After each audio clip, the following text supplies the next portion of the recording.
হাবিলদার, মেলা দিন ধরে তো মুরগি টুরগি পাইলাম না, পকেট খালি হয়ে গেছে, সেই মুরগি তো খোঁজা লাগবে তো।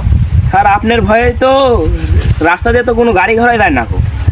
তো কি করব, আমি তো রাতের বেলা মানে আজকে রাতে প্রোডাকশন লাগবে আমার, নাহলে তো বউ দিবে না মানে খাইতে।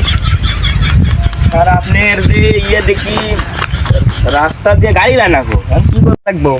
দেশের অবস্থা তো খারাপ, গাড়ি দেখো তো, গাড়ি আসে নাকি? গাড়িটা তো দেখা যায় না তো। স্যার একটা মুরগি আসতেছে।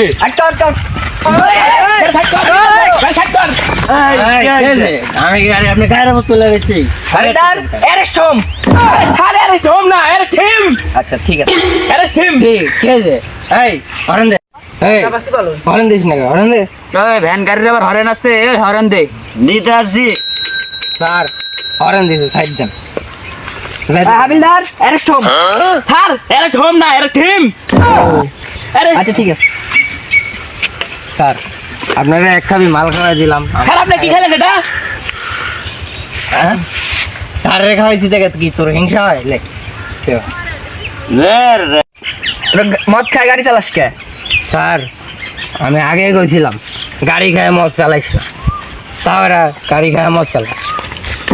কত না বাদই দিলাম, তোর হেলমেট কই? স্যার আমি আগে গেছিলাম গাড়িটা মাথায় দিয়ে হেলমেটটা চালা। হ্যাঁ তুই খালি আমার দোষ দেশকে, তুইও তো গাড়ি মাথা তুলে নিয়ে হেলমেট চালাস না। আমি ইন্সপেক্টর টিপে ধর, তোর একটারও আজকে সার নাই। তোরা স্যার টিপে না, এক হাতে তো মদ খায় গাড়ি চালাস, আবার হেলমেট নাই।